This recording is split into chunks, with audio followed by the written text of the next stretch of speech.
ಸುಭಾಷ್ ಚಂದ್ರ ಅವರು ಒಬ್ಬ ದಾರ್ಶನಿಕ, ಪ್ರವರ್ತಕ, ಮಾರ್ಗದರ್ಶಕ, ರಾಷ್ಟ್ರ ನಿರ್ಮಾಪಕ. ಅಸಾಧ್ಯ ಅನ್ನೋ ಪದಕ್ಕೆ ಅರ್ಥವೇ ಗೊತ್ತಿಲ್ಲದ ಸಾಧಕ. ಜಿ ಮೀಡಿಯಾ ಎಸ್ಎಲ್ ಗ್ರೂಪ್ ಮುಖ್ಯಸ್ಥರಾಗಿ ನಮ್ಮೆಲ್ಲರಿಗೂ ಚಿರಪರಿಚಿತರು.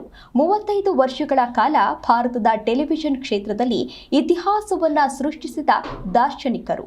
ಲಕ್ಷಾಂತರ ಮಂದಿಗೆ ಕಲೆ, ಉತ್ತಮ ಜೀವನ ಕಲ್ಪಿಸುತ್ತಾ ದೇಶದ ಖಜಾನೆಗೆ ದೊಡ್ಡ ಆದಾಯವನ್ನ ನೀಡುತ್ತಿದ್ದಾರೆ. ಚಿಕ್ಕ ವಯಸ್ಸಿನಲ್ಲೇ ಜೀವನದಲ್ಲಿ ಕಷ್ಟ ಅನುಭವಿಸಿದ ಇವರು ಯಶಸ್ವಿ ಉದ್ಯಮಿಯಾಗಿ ತಮ್ಮ ಛಾಪು ಮೂಡಿಸಿದ್ರು. ಇದೀಗ ಆ ದಾರ್ಶನಿಕ 75ನೇ ವಸಂತಕ್ಕೆ ಕಾಲಿಟ್ಟಿದ್ದಾರೆ.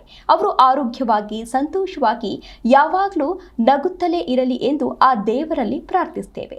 ಮತ್ತೊಮ್ಮೆ ಹ್ಯಾಪಿ ಬರ್ತ್ಡೇ ಮೀಡಿಯಾ ಸಾಮ್ರಾಟ್ ಡಾಕ್ಟರ್ ಸುಭಾಷ್ ಚಂದ್ರ ಸರ್.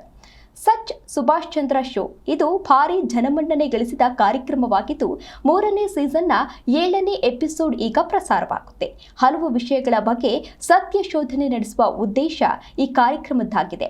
ಇಂದಿನ ಸಂಚಿಕೆಯಲ್ಲಿ ತಂತ್ರಜ್ಞಾನ ನಮ್ಮ ಮೆದುಳನ್ನ ರೀರೈಟ್ ಮಾಡ್ತಿದ್ಯಾ ಅನ್ನೋ ವಿಷಯದ ಬಗ್ಗೆ ಚರ್ಚೆ ನಡೆಸಲಾಗಿದೆ. ನಾವು ಕೂಡ ಆ ಸತ್ಯ ತಿಳಿಯೋಣ ಬನ್ನಿ. Every day, our thumbs move faster than our thoughts. हम स्क्रॉल करते हैं, स्वाइप करते हैं, कंज्यूम करते हैं. लेकिन इस रूटीन के नीचे एक साइलेंट रेवोल्यूशन चल रहा है. The human mind is being redesigned. हमारी अटेंशन श्रिंक हो रही है. हमारे इमोशंस रीवायर हो रहे हैं. हमारी लर्निंग रीशेप हो रही है. और ये सब हो रहा है inside the brain. Technology is racing ahead, पर क्या हम कॉन्शियसली इवॉल्व हो पा रहे हैं? मशीन्स आर गेटिंग स्मार्टर, पर क्या हम वाइजर बन रहे हैं? We stand at the age of a new evolution, the age of the digital brain. और इस फ्यूचर की जर्नी में हमें गाइड करने आ रहे हैं एक विजनरी जो हमेशा सिखाते हैं question, reflect, grow. Please welcome doctor Subhash Chandra. Thank you very much. Please बैठिए. How many of you are computer students? Okay, good. तो आपका क्या जवाब है? What is this digital technology doing to you, to your brains, to your learning? What do you feel? अगर हम आज artificial intelligence की बात करेंगे तो it will scare you, me and everybody here. इसलिए I would say let us stay and stick to the subject of today. What does digital technology change happening in the world? How does that impact our brain, our thinking and our learning? This was the subject, but I have added one more thing. How to think, learn and act. These are the 3 things we will discuss. Now your questions. So I just give the answer of your question, how it's artificial intelligence or internet affect our brain. So instead of people, हमारा phone हमारा best friend बन चुका है आज के life में. जो भी हैपनिंग होती है हम तुरंत उसको इंटरनेट पे शो करते हैं, अपनी हैप्पीनेस इंटरनेट पे दिखाते हैं. But beside the internet we are not happy in real life. So it is really very affecting our brain and affecting our daily routine और life. Yes, it is. But what do you do? Are you happy with it? So at some point of time, I feel that I was not happy with the phone. It affect myself also. बहुत ज़्यादा addicting feel होता है, addiction इससे बहुत feel होता है. पढ़ाई के टाइम पे we are not concentrate properly. Yeah. So that's the main point. किस चीज़ पे कंसंट्रेट कर सकती हो आज? पढ़ाई पे तो नहीं कर सकती. चलो, पढ़ाई तो बोरिंग सब्जेक्ट है. किस चीज़ पे कंसंट्रेट कर सकते हो? लगभग किसी भी चीज़ पर नहीं. आज के दिन में हम लोग इस डिजिटल एरिना में लगभग सभी लोग किसी भी चीज़ पर कंसंट्रेट नहीं कर पा रहे हैं. सर मेरा सवाल है आपसे, सर डिजिटल ब्रेन का असली मायने में मतलब क्या है? डिजिटल ब्रेन का, which is confused, that's the मायने of digital brain. Yes sir.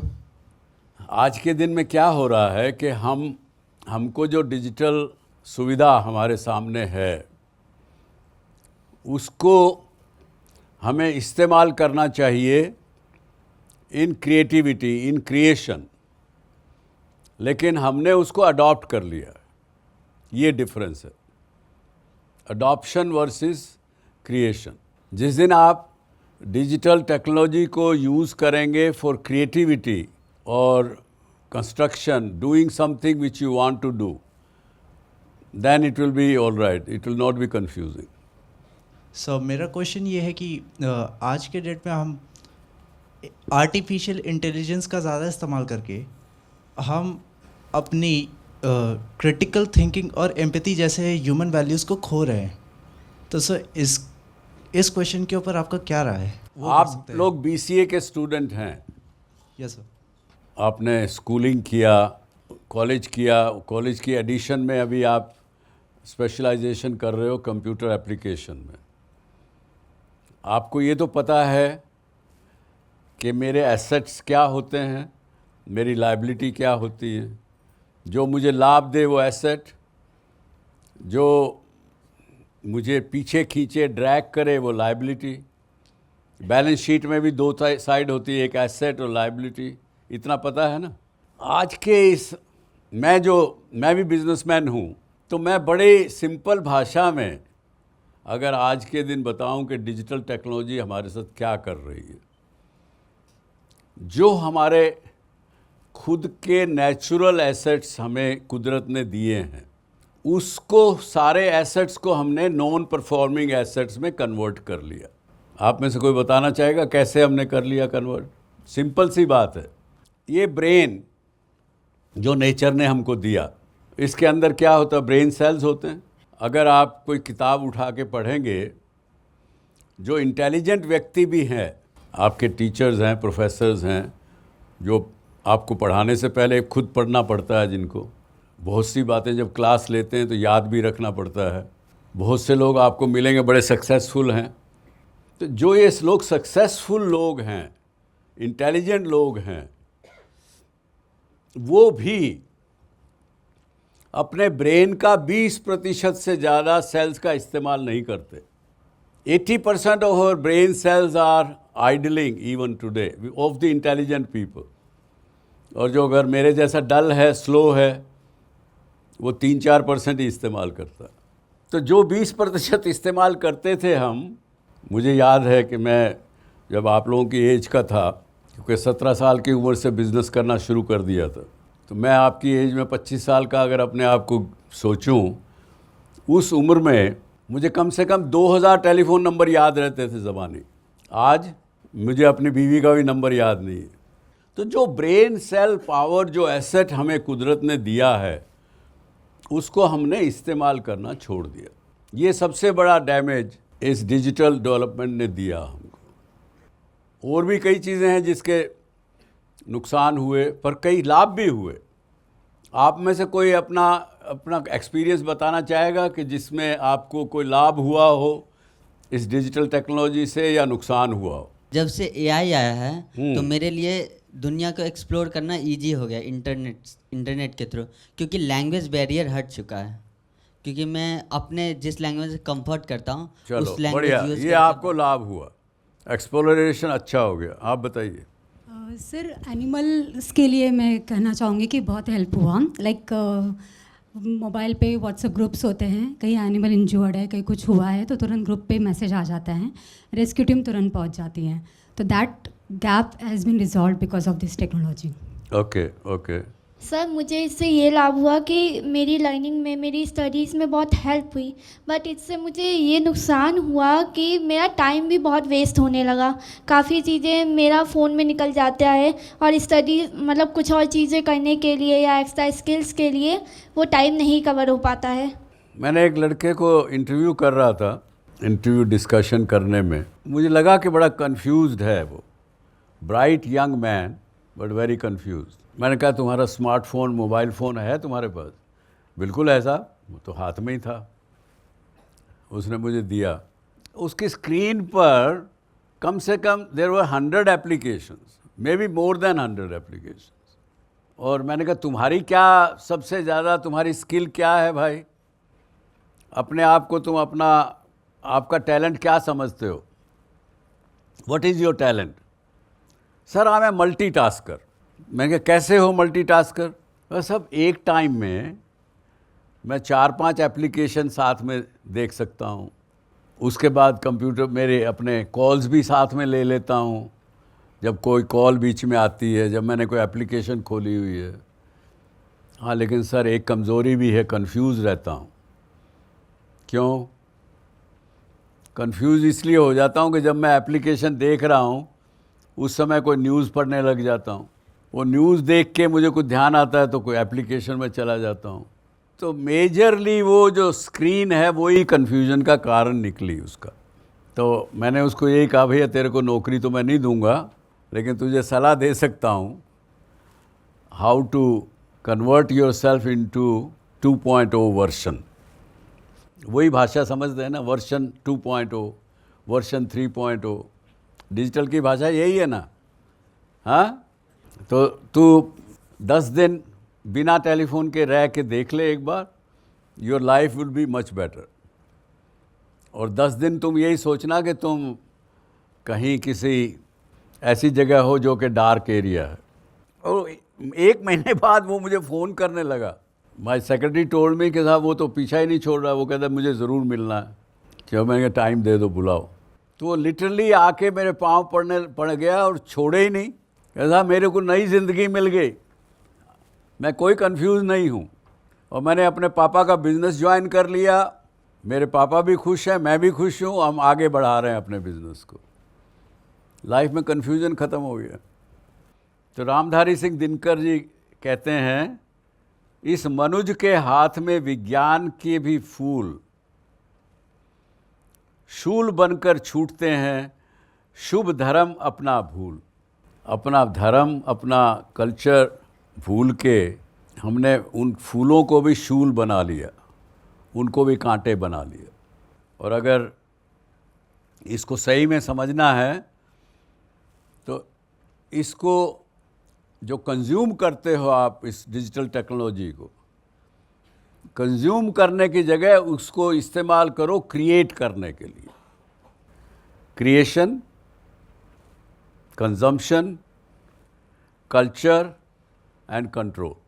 आप ये 4 लफ्ज़ सी याद रखेंगे, अगर कभी भी कन्फ्यूजन हो इस टेक्नोलॉजी को लेके, डिजिटल को लेके, आपका माइंड कन्फ्यूजन में आए, इनको याद कर लीजिएगा।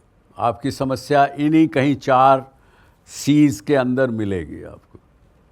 यस मैं ये पूछना चाहती हूँ कि हम अपनी ट्रेडिशनल लर्निंग और डिजिटल थिंग्स को बैलेंस कैसे करेंगे अपनी लाइफ में। कई बार हम अपने बाकी सब फ़ोन्स वगैरह में, टैब में इतने बिज़ी हो जाते हैं कि अपनी लाइफ को उसके साथ बैलेंस नहीं कर पाते हैं और मोस्ट ऑफ द टाइम हमारा उसी में चला जाता है। When this digital technology started, it was introduced when the technological advancement took place. It was kind of an extension to your human intelligence. मुझे जो समझ में आया, यही समझ में आया कि जब ये इंट्रोड्यूस हुआ तो ह्यूमन इंटेलिजेंस को ऑगमेंट करना हुआ, इसका एक्सटेंशन हुआ। हमको लगा कि अरे जो मेरा इंटेलिजेंस है उसके अंदर कुछ इजाफा हुआ, बढ़ोतरी हुई। उसको जान के लोगों ने कुछ क्रिएट करना शुरू किया। आज भी यदि मैं वापस आपकी बात को लेके आर्टिफिशियल इंटेलिजेंस पे जाऊं, हमने अपना जी में आर्टिफिशियल इंटेलिजेंस को यूज़ करने लगे हैं कंटेंट क्रिएशन करने में। लेकिन उसमें यदि राइट क्वेश्चन फीड ना करूं, मैं राइट सवाल नहीं पूछूं उस मशीन को, मुझे क्या चाहिए वो मैं ठीक से एक्सप्लेन ना कर पाऊं, तो रिज़ल्ट बिल्कुल ख़राब निकलेगा। अभी पढ़ाई यही चल रही है कि आर्टिफिशियल इंटेलिजेंस की जो मशीन कहिए या कंप्यूटर कहिए, उसको सही सवाल पूछे कैसे जाएं। That in itself is a study in itself. or education in itself. So that's why I say that use the technology in creation rather than consuming that technology. आज हम क्या कर रहे हैं? हम कंज्यूम कर रहे हैं. हमारे पास कोई सवाल आया, हमने उसको कंप्यूटर में डाला, पूछा, चैट जीपीटी में पूछा, उन्होंने जो जवाब दे दिया, हमने उसी को भगवान की वाणी मान के उसको आगे परोस दिया. लेकिन उसको गहराई से सोचा तो नहीं हमने उस जवाब को, ना ही उसको एनालाइज किया, ना ही उसके बारे में क्वेश्चन पूछा, क्योंकि हमारा विश्वास है कि जो मशीन कह रही ठीक कह रही है. तो ये चीज़ें ना क्वेश्चन करना, ना एनालिसिस करना, ना उस पर विचार करना is equal to my thinking, is equal to a student who is not paying attention to the subject when his teacher is teaching. As a result, he or she doesn't remember what the subject was, what was taught by the professor. वो फिर examination से पहले उसको फिर रट्टा लगाना शुरू करते हैं. 1 बार, 2 बार, 3 बार. आप में से कोई बोलेगा किसी चीज़ का रट्टा आपने कितनी बार लगाया तो समझ में आया? सर 10-15 बार तो लगा ही दिए. 10-15 बार तो लगा ही दिए. आपको ऐसे भी लोग मिलेंगे जो 20 बार भी लगाते हैं, 50 बार भी लगाते हैं, फिर भी उनका खपड़िया में नहीं जाता है. सर आ जाता है सर, 10-15 बार लगाने पे आ जाता है. और कितने दिन रहता है? सर 3-4 घंटा तक. 3-4 घंटा रहता है. बड़ा ईमानदार है वो, ईमानदारी से बताया उसने. यही हमारे साथ हो रहा है इस डिजिटल टेक्नोलॉजी को यूज़ करके. ह्यूमन बींग्स ने जो ये बनाया सारा कुछ आज के दिन जो चल रहा है, और जिसको आप कह रहे हो जिसकी वजह से मैं कंफ्यूज्ड हूँ, क्या चीज़ है उसके पीछे? वो क्या चाहते हैं? देखिए, आज अगर आप अपने बेडरूम में सो रहे हैं, आपका फ़ोन बंद है, बंद यानी ऐसे बंद है लेकिन फ़ोन चल रहा है, कोई ना कोई व्यक्ति कहीं ना कहीं आपके कमरे में क्या चल रहा है उसको जान रहा है. ये बात मानते हैं आपके? नहीं. कहीं पे आप आपस में 2 दोस्त बैठे हुए बात कर रहे हैं, थोड़ी देर में आप देखेंगे कि जिस सब्जेक्ट की आप बात कर रहे थे उसी की एडवर्टीजमेंट आने लग गई आपके पास. आप बड़े हैरान होते, अरे क्या बात है यार. आप तारीफ़ करते हैं उस बात की. किस लिए? अब बताइए आप, किस लिए इन्होंने ईजाद किया ये सब, और कहाँ जा रहा है ये सब? सर दे ओनली वांट कि हम लोग उन लोग को ज़्यादातर यूज़ करें. उनको यही चाहिए कि जितना हम लोग उनको यूज़ करेंगे उतना हम लोग का इन्फॉर्मेशन निकाल के हम लोग के प्रति यूज़ कर सकते हैं. So they are doing things which for their business. Everybody wants to demand your attention. This is the key word. And they know how to encash your attention. And you are giving your attention so much, you are forgotten about yourself. परिवार में लोग एक दूसरे से बात नहीं करते हैं.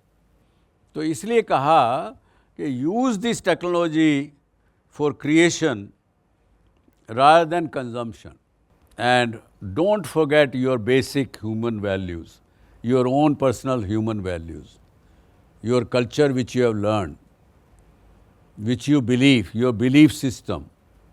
Otherwise technology will control you fully, and your control would be so much that you will dislike it if you are not already disliking it. Sir हमने इतने सारे इम्पैक्ट्स देख लिए कि टेक्नोलॉजी हमारे ऊपर कितने इम्पैक्ट्स दे रही है, बट हम अपनी डेली लाइफ में अपना रूटीन कैसे शेड्यूल करें कि हम अपने आप पे भी ध्यान दे पाएँ और टाइम टू टाइम टेक्नोलॉजी से भी अवेयर रहें. शुरुआत दिन की होती है आपकी, वहीं से कहीं से, मैंने पहले भी कहा एक दूसरे एक सेशन में, एक कदम आपको कहीं पहला लेना पड़ेगा. सबसे पहले आपको जब सुबह उठें, उठते ही आज के दिन में कितने लोग आप में से हैं जिनका पहला हाथ फ़ोन पे जाता है? कुछ लोग शर्मा रहे हैं, बता नहीं रहे हैं. 99% लोगों का पहला हाथ अपने मोबाइल फ़ोन पे जाता है आज के दिन, है कि नहीं? जबकि हमारे कल्चर में क्या है? हमारा कल्चर तो हमें ये सिखाता है कि उठते ही अपना हाथ देखो, क्या बोलते हैं, कराग्रे वस्ते लक्ष्मी कर मध्य सरस्वती कर मूले स्थितो ब्रह्मा प्रभाते कर दर्शनम। हाँ, इस भाग में लक्ष्मी है, इस भाग में सरस्वती है, इस भाग में ब्रह्मा है, ब्रह्म है, भगवान है। तो इसलिए अपना हाथ में सुबह देख के दर्शन करो। उसकी बजाय करते हम क्या हैं, फ़ोन उठा के देखते हैं कि कल क्या आया और अब क्या करना है और क्या नहीं करना। तो हम पथ से तो हम भटक गए ना। अपने मूल को याद करने में आ जाओ तो समस्या ख़त्म हो जाएगी। वो जो टेक्नोलॉजी है ना, वो भी आपकी गुलाम बन जाएगी। आजकल के बच्चे सर फ़ोन ज़्यादा चलाते हैं, एडिक्टेड हो गए सर। उसके physical growth, mental growth sir नहीं हो पा रहा है। और कोई कुछ क्वेश्चन पूछो तो चिड़चिड़े हो जा रहे हैं, माँ बाप की नहीं सुनते सर। अच्छा ठीक है, तो आप में से बताइए इस बात का जवाब इनका कौन देगा? कौन आप दोगे उनका जवाब? बताइए। टॉफी वॉफी दे के मना देंगे सर बच्चे को। अब ये माँ बाप का हाल है। मानते ही नहीं है वो। रिश्वत दे के मना रहे हैं। वो फोन से मानते हैं। फोन और कोई सीरियस जवाब कोई देना चाहेगा इनकी बात का? बड़ा अच्छा सवाल है ये। सर मेरा ये कहना है कि ये जो कह रहे हैं कि बच्चे चिड़चिड़े हो जाते हैं, फ़ोन देखते रहते हैं। हाँ। इवन ये पेरेंट्स ही तो होते हैं जो उन्हें ये आदत डालते हैं। छोटेपन से जब उन्हें वो फ़ोन दिखा रहे हैं, कुछ बच्चे खा नहीं रहे हैं तो उन्हें फ़ोन दे दो कि फ़ोन देख देख के खा लेंगे। जब पेरेंट्स ही ये सब सिखा रहे हैं तो बच्चे तो ये करेंगे ही। उनकी पेरेंटिंग पे भी तो फिर वो देखा जाता है कि वो किस तरीके से उन्हें सिखा रहे हैं, उन्हें क्या संस्कार दे रहे हैं, शुरू से क्या उन्हें बता रहे हैं। अगर वो शुरू से बताएंगे तो बच्चे अपने आप समझ जाएंगे। तो देखिए, अब आपने अच्छा जवाब दिया है। ये आपको ताली बजाऊंगा। क्या नाम है आपका? खुशी शर्मा। खुशी शर्मा, आपने जवाब दिया कि गलत संस्कार माँ बाप ने दे दिए, इसलिए ये समस्या आ रही है। बात वहीं घूम के आ गई, संस्कार। फिर वही बात अच्छे भी बोलते हैं सर। हाँ, माँ बाप तो अच्छी चीज़ ही सिखाते हैं, बच्चे तो सीखते ही नहीं। माँ बाप भी गलती करते हैं। अब क्या करते हैं कि कोई अगर व्यक्ति घर पे आ गया जिससे वो पिताजी मिलना नहीं चाहते, तो बच्चे को कहते बेटा वो आया होगा, उसको कहना मैं नहीं हूँ घर पे। गलती से बच्चा भी कभी कहता पापा कह रहे हैं कि मैं घर पे नहीं हूँ। लेकिन झूठ बोलना सिखाना शुरू कर दिया बचपन से। तो इसलिए तो समाज में विकृतियाँ हो रही है ना, जो कारण से। और उन विकृतियों में हमने एक विकृति बड़ी और जोड़ दी। मेरा ये कहना है कि डिजिटल टेक्नोलॉजी को आप इससे दूर तो नहीं जा सकते आज के युग में। We are an object. Technology is made you as a subject and made you happier. As a press button, you are getting all your comforts. But on the other hand, it is taking you away from your basic human values. अंदर से human being today is unhappy. I am making this statement. मुझे आप में अगर यहाँ इतने लोग बैठे हैं, कोई भी एक व्यक्ति, लड़का या लड़की बता दे कि मुझे जीवन में कोई दुख नहीं है आज के दिन। आप में से डेली रेगुलर एक्सरसाइज कौन करता है? वेरी गुड, काफ़ी लोग करते हैं। जिस दिन आप नहीं करो उस दिन आपको कुछ महसूस होता है अलग? आप रेगुलर एक्सरसाइज करने वाले हैं? Yes sir. जिस दिन नहीं करते उस दिन क्या महसूस होता है? सर उस दिन आलस टाइप आता है। उस दिन आलस रहेगा। बॉडी के अंदर पेन होना स्टार्ट होता है कि बॉडी को वो चीज़ मिल नहीं रही है, वो नहीं मिल रही जो आपने रेगुलर मिल रही थी। Yes sir. ब्रेन का काम क्या है? सर ब्रेन का काम है सोचना समझना, उसको समझना, यस सर, उसको एनालाइज करना, कोई समस्या आए तो उसका हल करना, ये सब ब्रेन का काम है। Yes sir. ब्रेन कहिए, मन कहिए, दोनों लगभग एक ही बात है। Yes sir. मैंने एक और शो में पहले अपने कहा कि ब्रेन को वश में करो, कंट्रोल करो। वो मन का कंट्रोल आपने इस मोबाइल फ़ोन को दे दिया, इस टेक्नोलॉजी को दे दिया। अब आपका ब्रेन का इस्तेमाल नहीं हो रहा है, तो ब्रेन का अगर इस्तेमाल नहीं हो रहा है तो आपका ब्रेन धीरे धीरे डल होता जा रहा है। Yes sir. आज के दिन ये स्टैटिस्टिक्स हैं, आप किसी बुक्स में देखिए, आपको इंटरनेट पे भी देख लीजिए। आज 2025 भारत में ही कितने लोग डिप्रेशन की बीमारी से ग्रस्त हैं और 2000 में कितने थे, 20 साल में कितने लोग बढ़ गए जो डिप्रेशन की तकलीफ से दुखी हैं। जो आज के युग में कितने लोग अल्जाइमर और डिमेंशिया से सफ़र कर रहे हैं, पहले 10 साल पहले कितने थे। ये हमको आज दिख नहीं रहा है क्योंकि हमको कोई भी सवाल, क्योंकि दिमाग ने तो एनालाइज करना बंद कर दिया, क्वेश्चन करना बंद कर दिया। आपने जैसे मिस रावत ने कहा, बुक्स मुझे डाउनलोड करनी थी, देखना था, वो मैंने फ़ोन से डाउनलोड कर लिया, आसान हो गया काम। लेकिन वो बुक्स पढ़ के कितनी बातें याद रखी आपने, ये एक अलग प्रश्न है। उस बच्चे को एंगेज करने के लिए जिस माँ बाप ने वो फ़ोन थमा दिया, और जैसे किसी ने कहा कि खाना खाते हुए बच्चा रो रहा था तो उसके हाथ में फ़ोन दे दिया ताकि रोए नहीं, आराम से देखता रहे, गेम खेलता रहे, खाना खा ले। वो खाना हज़म नहीं होगा उस बच्चे को जितना होना चाहिए, क्योंकि हमारे संस्कारों में फिर भी ये लिखा है, जब खाना खा रहे हो उस समय ना इधर उधर की बात करो ना कुछ करो, खाने को उसको आदर करो। भगवान ने जो आपको खाना दिया है, भोजन दिया है, तो उसका रेस्पेक्ट करना सीखो। लेकिन जब वो उधर उधर बात कर रहे हैं, गेम खेल रहा है बच्चा, तो वो खाना नहीं खा रहा, वो एकदम पेट भरा जा रहा है उसका। It's a physical exercise which is being happening. जैसे हम लोग अपकमिंग डेवलपर्स और प्रोग्रामर हैं, तो हमारी क्रिएशन और जो कंजम्पशन आपने बताया था, अगर हमारी क्रिएशन ही ऐसी है जो लोग उसको कंज्यूम करें, अपना टाइम लगाए, तभी जो आईटी कंपनीज़ हैं वो प्रॉफिट में जाती हैं।